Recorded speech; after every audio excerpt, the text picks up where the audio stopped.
안녕하세요, 일렉트로캠입니다. 오늘은 한번 전기차 충전에 대해서 이야기를 해볼까 합니다. 저는 모델 3와 모델 Y를 소유하고 있고 집에 레벨 2 차저를 설치를 했습니다. 설치를 하고 느낀 점은 너무 편하다는 겁니다. 그러니까 일찌감치 결론을 알려드리면, 집에 홈 차저를 설치할 수 있으신 분이거나 혹은 한국에서 아파트여도 이제 충전 문제가 좀 쉽게 해결이 되실 수 있는 분이라면 저는 전기차를 강력 추천합니다. 얻은 이점이 뭐냐면, 만약에 제가 그러니까 가솔린이죠, 휘발유차를 가졌으면은 항상 그 가스를 넣는데 스트레스가 좀 있다라는 거죠. 좀 더 싼 가스스테이션을 좀 찾는다라든지, 추가적으로 미국은 주마다 다르지만 대부분 셀프입니다. 근데 어떤 주는 사고 위험 때문에 뉴저지 이런 데는 이렇게 가스를 넣어주더라고요. 근데 한국도 많이 셀프 주유소가 많은 것으로 알고 있습니다. 그런데 그걸 넣을 때마다 저는 그 케미컬 냄새라고 하죠. 그 기름 냄새가 별로 좋진 않더라고요. 그래서 전기차로 오면서 굉장히 그것에 대해서 스트레스를 풀었고요. 그리고 항상 아까 말씀드렸듯이 좀 싼 가스스테이션, 왜냐면 미국은 그 휘발유가 옥탄이 낮은 것부터 높은 것까지 항상 그 논쟁은 미국에서도 항상 있거든요. 제가 전에 갖고 있던 벤츠의 그런 직분사 엔진은 고급 휘발유를 넣어야 되냐 말아야 되냐, 그 은근히 신경 쓰였는데 그런 것에 대한 스트레스 해소, 그리고 가스스테이션을 가려면 어쨌든 하이웨이에 있든 가까이 있든 좀 싼 주유소를 찾던지 간에 어쨌든 제가 그것을 넣으러 이렇게 디투어를 해서 길을 나가야 되지 않습니까? 근데 집에 충전기가 있으면은 그냥 집에서 꽂아버리면 되니까 그 시간을 벌 수 있죠. 그래서 미국에서 심지어 찾아보면 뭐 1년에 한 33번? 이건 개인마다 다르겠죠. 그 정도를 채운다고 하고, 뭐 한 번 채울 때 4분에서 5분이라고 하면은 1년에 한 2시간 반 정도는 이제 날려먹는 거죠. 플러스 제가 가려는 목적지에서 가스스테이션이 좀 떨어져 있으면은 어쨌든 그러니까 장거리가 아니더라도 우리는 가스를 계속 넣어야 되니까요. 근데 집에 충전기를 설치함으로써 이런 시간을 벌 수 있는 거죠. 그러니까 항상 에너지 걱정을 하지 않게 돼서 진짜 정말 최고의 솔루션이 아닌가. 그런 가스를 넣어야 되는 스트레스가 완전히 날아가는 거니까요. 그게 너무 좋았고요. 그리고 이제 전기 가격이죠. 예전에 구독자님께서도 물어봐 주셨던 것 같은데, 저는 사실 예약 충전을 합니다. 그러니까 밤에는 전기값을 싸게 줍니다. 제가 가입돼 있는 전기회사에서 밤 11시부터 아침 6시까지는, 이게 미국은 전기값이 두 가지로 나눠져 있는데 대부분 주가 이런 것 같은데, 제가 있던 주들은 대부분 이랬는데 아닌 주도 있을 수 있습니다. 주마다 진짜 미국은 천지 차이입니다. 이게 제너레이션 차지랑 딜리버리 차지가 있어서 회사가 제너레이션 차지를 반으로 해줘서 제가 아마 요 시간대 예약 충전을 걸었는데요. 전 박스가 따로 있어서 그러면 그때만 충전하게 되면 보통 킬로와트당 17센트 아니면 17.2센트 그 정도 되는 것 같습니다. 근데 보통 때는 22센트, 21센트 막 그렇게 왔다 갔다 합니다. 누진세가 있지만 거의 차이가 없습니다. 그러니까 쓰는 만큼 내는 거지, 뭐 딱히 뭐 이렇게 많이 쓴다고 해서 가격이 막 뛰지는 않습니다. 그래서 제가 지금까지 이 모델 Y로 뛴 거리가 이제 8,000마일이 넘었습니다. 거의 뭐 한 12,000km는 훨씬 넘었죠. 그리고 그거를 뛰는데 대략 2,000kWh를 좀 더 썼고요. 그러면 이것을 가격으로 환산을 해보면 대략 제가 이 정도 마일을 뛰는데 한 374불 정도를 썼고, 이거를 달러당 몇 마일을 갔나로 환산을 해보면 제가 한 21.7마일 정도? 그러면 지금 저희 동네 평균 가스 프라이스가 2불이 조금 넘는데, 그래도 그냥 여유롭게 잡아주면 한 1갤론당 한 42마일, 43마일 정도? 그러면은 제가 전에 갖고 있던 벤츠 E클래스보다 월등히 낮지만 뭐 토요타 프리우스 정도라고 할 수 있겠네요. 그래도 뭐 이건 SUV이고 성능이 워낙 좋다 보니까, 그리고 제가 뭐 특별히 전비 운전이라고 해야 될까? 연비 운전을 하지 않았기 때문에 뭐 꽤 만족하는 편입니다.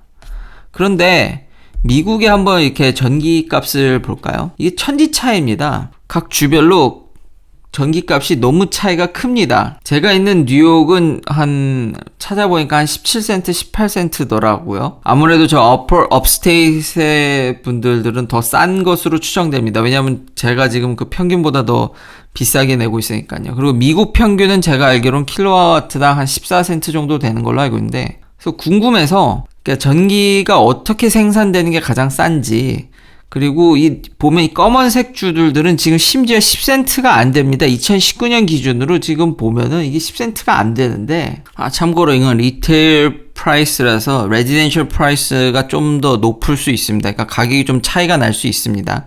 근데 제가 찾아본 자료에는 여기 지금 텍사스나 루이지애나가 엄청 싸거든요. 그래서 궁금해서 여기 이 동네는 좀 석유가 나는 동네인데 그래서 싼가? 라는 생각이 좀 들어서 여러 가지 기사를 찾아보니까 최근에 IEA에서 솔라셀이 가장 싸다고 이야기를 했더라고요. 이제 리뉴어블 에너지가 모든 이제 발전 단가들 중에서 제일 싸다고 공식적으로 officially 인정을 했다는 겁니다. 와, 이렇게 솔라셀이 많이 발전했나? 근데 그럼 왜 이 남부에 있는 주가 전기세가 제일 쌀까라고 생각을 했는데, 실제로 이런 기사도 있더라고요. 진짜 텍사스의 전기값이 싸게 된 데는 풍력으로 기여한 바가 있답니다.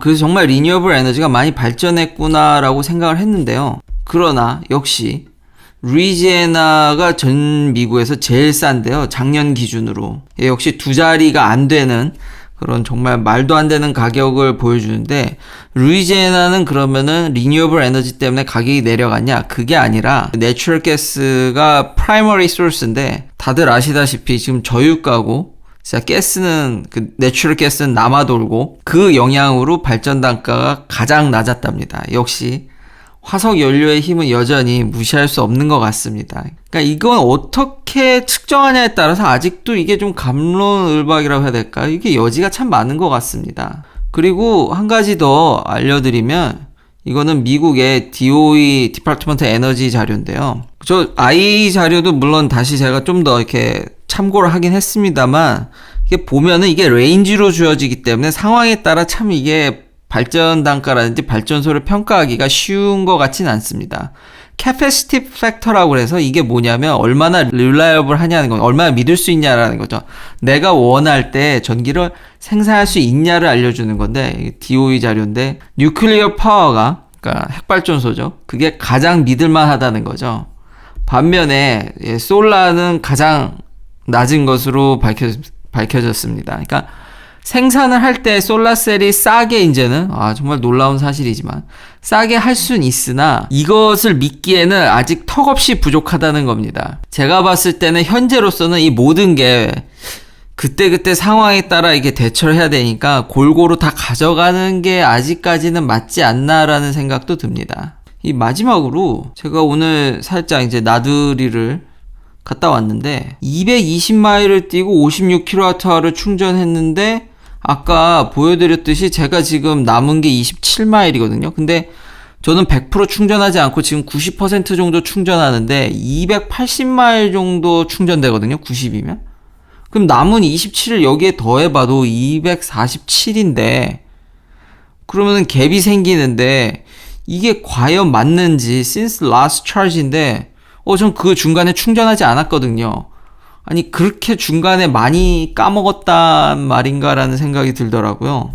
그래서 포럼 같은 데 찾아보니까 이제 소비한 전력이 아니라 차가 움직일 때만 계산이 됐더라고 하더라고요. 물론 좀 중간에 제가 중간중간 이렇게 스탑을 해서 이제 테이크아웃을 한다든지, 요즘 코비드 때문에 차 안에서 음식을 테이크아웃해서 먹는, 이렇게 해서 맨하탄도 나들이를 가고 뉴저지도 가고 이렇게 갔다 왔거든요. 그런 시간들이 좀 있긴 있었지만 그렇게 많이 에너지를 깎아 먹었나? 물론 그 안에서 히터를, 요즘 날이 좀 쌀쌀해져서 히터를 켜긴 했지만 그렇다고 해서 이렇게 많이 깎아 먹었는지는 몰랐습니다. 근데 저뿐만 아니라 많이들 이게 좀 정확하냐, 라고 이제 물는 사람들이 꽤 있더라고요. 그래도 확실히 진짜 중간에 이렇게 세우면서 저희가 맛있게 밥을 먹을 때 에어컨디셔닝이라든지 그런 히터를 켰을 때 에너지는 진짜 포함이 안 되는 것 같긴 합니다. 그 갭이 280마일에는 못 가기 때문에요. 그렇게 많이 에너지를 컨섬션 했는지는 몰랐네요. 좀 까먹은 양이 꽤 많네요. 긴 영상 시청해주셔서 감사합니다. 내일도 테슬라 관련 이야기들로 찾아뵙겠습니다.